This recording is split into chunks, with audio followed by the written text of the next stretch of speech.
nosotros. Ya está también con nosotros, sentado aquí, Alfredo Torres, presidente ejecutivo de Ipsos Perú. ¿Cómo estás, Alfredo? Bienvenido, como siempre. Gracias. A ver, vamos a ir con los cuadros en un momento, pero me quedé con varias cosas ahí, varios filos. Primero, sube Vizcarra 57, pero no supera su cifra más alta de 66, ¿no? Que fue el porcentaje que alcanzó en diciembre, en la primera reforma. Ahí, ¿qué ves tú? ¿Un ligero desgaste en este mecanismo de confrontación al Congreso? ¿Qué significan esos puntos menos? Porque podría haber sido, caray, en el mensaje a la nación frente a los congresistas, pero no llegó al pico. No, y en el caso anterior tampoco llegó al pico en el momento inmediato. Me refiero a hace un año cuando anuncia el referéndum. Es después de 2 meses que sigue trepando, cuando sigue con la campaña. Esta vez, sin embargo, yo no estaría tan seguro que vaya a ser lo mismo, porque ya, digamos, contar hacer la misma jugada no tiene el mismo efecto y se puede desgastar muy rápido, ¿no? Y porque además están ocurriendo otros hechos, como los que acabas de relatar de Arequipa, que pueden llamar la atención a la ciudadanía, ¿no? En el sentido de que hay un presidente que se planta frente al Congreso y, sin embargo, no hace nada frente al caos y a la violencia extremista en Arequipa, ¿no? ¿Será acaso que la gente puede comenzar a percibir a 2 Vizcarras? Es decir, hay un Vizcarra al costado de Cáceres Llica y hay otro Vizcarra en el mensaje a la nación del 28. ¿O me parece? Sí, por supuesto. Y yo creo que esto puede dañar mucho el apoyo o la confianza que él tiene hoy día, ¿no? Porque, como bien decías, el derecho al libre tránsito es un derecho constitucional que todos demandamos, y una cosa es una marcha de protesta y otra cosa es tirar piedras y estar con palos y agredir a la población y no dejar ni siquiera que se les tome fotos o videos, como le ha pasado a algunos transeúntes arequipeños. Una mujer que estaba grabando y vinieron de frente estos y la fregaron. Así es, porque lo que está pasando acá en Arequipa es claramente un movimiento político de extrema izquierda que ha tomado control de esta protesta y la está llevando agua para su molino. Entonces, evidentemente, lo que corresponde para el Estado es ejercer la autoridad. No puede ser que haya más de 30 policías heridos y no tengamos suficientes detenidos entre los revoltosos, ¿no? A ver, vamos con los cuadros que tenemos. Hemos seleccionado lo más nutrido, la carne, la sustancia de esta última encuesta de Ipsos. ¿Aprueba o desaprueba? Ahí está lo que comentábamos justamente, la gestión del presidente Vizcarra.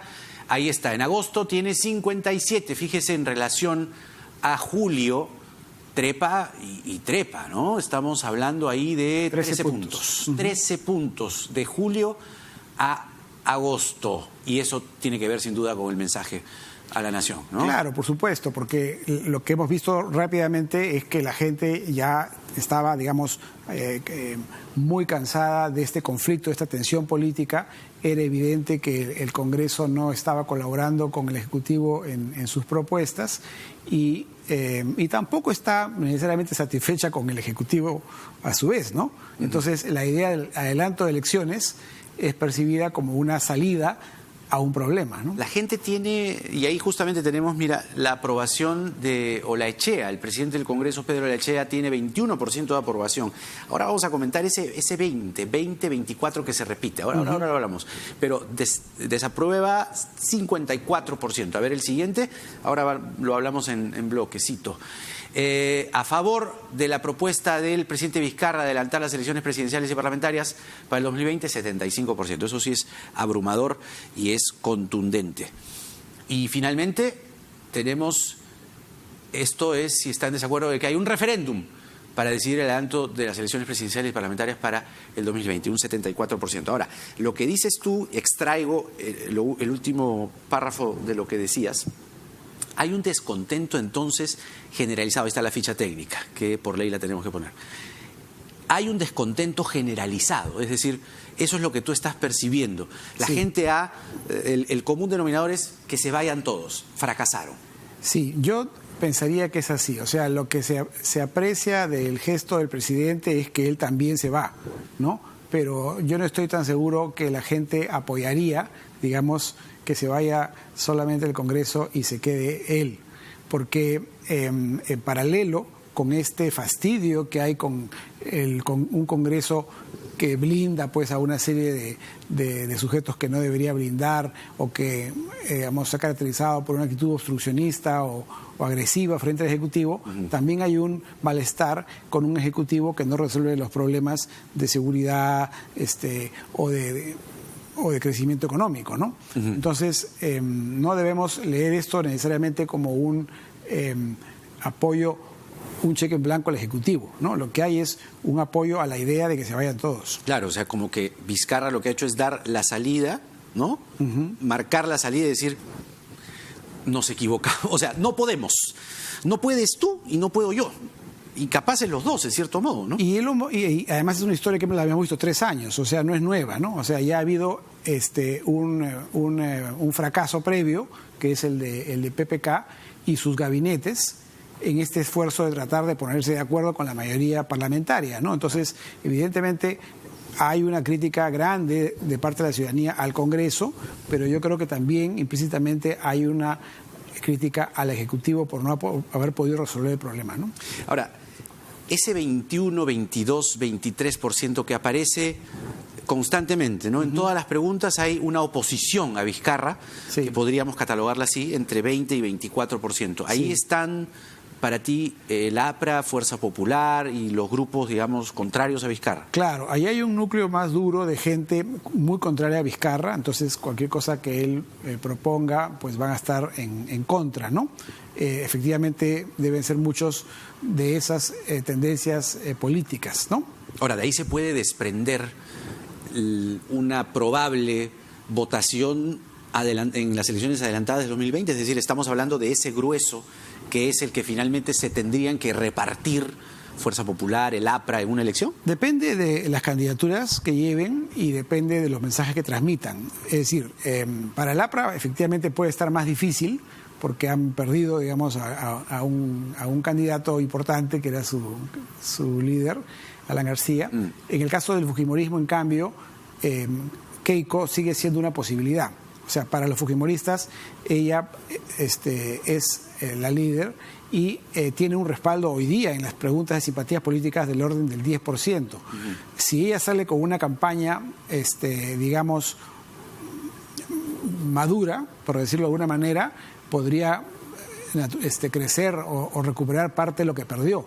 Lo que ha desgastado al fujimorismo es esta posición, digamos, extremadamente agresiva y el blindaje de congresistas que no debieron haber amparado, ¿no? Claro. Ahora, cuando dices una posición inteligente, una posición centrada o sensata de Keiko Fujimori, estás advirtiendo que ella, si quiere tener cierto éxito en estas elecciones adelantadas de 2020, lo que tendría que hacer es desmarcarse de esos grupos que justamente la han socavado su popularidad. Claro, sin duda, porque el electorado que la ha abandonado por ese tipo de radicalismos, esas posiciones extremadamente agresivas contra el gobierno y de protección de congresistas que no debieron haber protegido. Agresivas también, yo sé de paso, contra su propio hermano, ¿no? Claro. Entonces yo lo que digo es, si ella saliese de la cárcel, vamos a ver si sale, pero digamos, en el supuesto de que sale de esta detención preventiva con un ánimo diferente, ¿no? Podría recuperar parte de lo que perdió y podría, por lo tanto, volver a tener ya no el 10% que hoy día registran en las encuestas, sino 15 o 20, ¿no? Claro.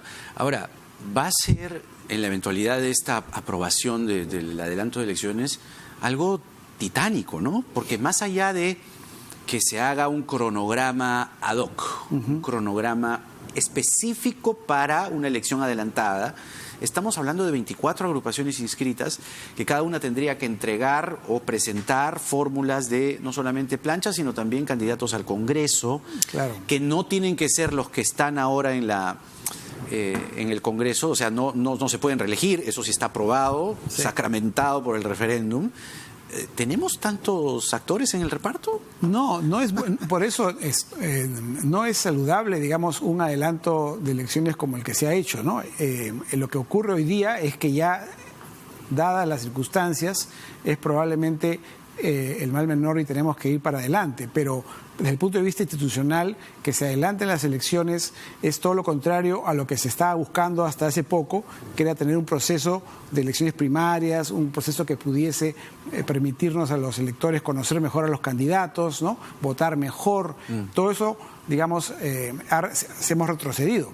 Entonces vamos a tener que ir a una elección, al contrario, más improvisada aún que la que hemos visto en los últimos 20 años, ¿no? Más improvisada que la del 2016, claro, que es la que tantos dolores de cabeza nos ha traído con este Congreso. Así es. Entonces no es una digamos, una solución ideal.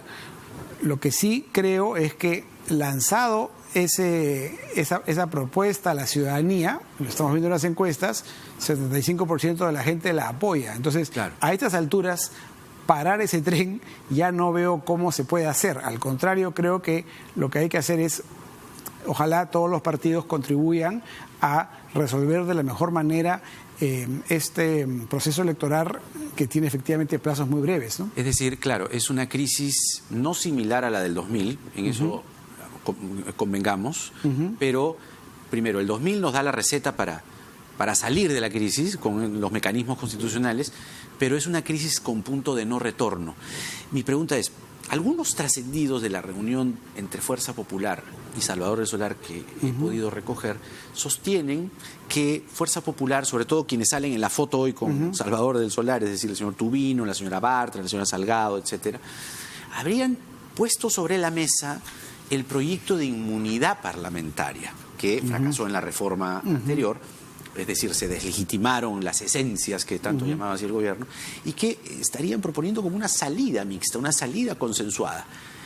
Eso es como decir, oye, consensuemos, pues, ¿no? Es decir, podemos salir por acá, es decir, eso digamos, ¿qué color le ves? A estas alturas, si la salida es volver al 2021, me parece que le costaría mucho tanto al Ejecutivo como al Congreso en términos de apoyo popular. La gente ya ve eso, el 2021, como muy lejano y prefiere que se vaya en el 2020. Entonces, el problema es que ya sacaron, digamos, al conejo de la chistera. Al conejo de la chistera, ¿no? Entonces, ¿cómo lo vuelven a meter, no? Sí, pues. Entonces, ese es el problema, ¿no? O el genio de la lámpara, digamos. Sí. Yo veo muy complicado ese proceso de decisión. Ahora, en el caso que tiene que ver con la economía, la gente allí más bien te responde, dice mejor, ¿no? Si la economía estará mejor en 12 meses. 12% cree que estará mejor, ¿no? Acá tengo, a ver, espérate, mucho mejor 3%, mejor 12%, igual 43%, peor 30%, mucho peor 6%. Lo que sostienen algunos en grueso es que a mayor, que más se dilate esta crisis, es decir, este no entendimiento, puede afectar aún más la economía. Sí. ¿Eso es lo que has recogido de la calle? Bueno, eso es lo que uno recoge también conversando con el ambiente empresarial, ¿no? O sea, ya venía el ánimo en declive, ¿no? Por el mal primer semestre y por el entorno internacional, en fin, y por las dificultades que tiene el gobierno para sacar adelante, por ejemplo, un proyecto como Tía María.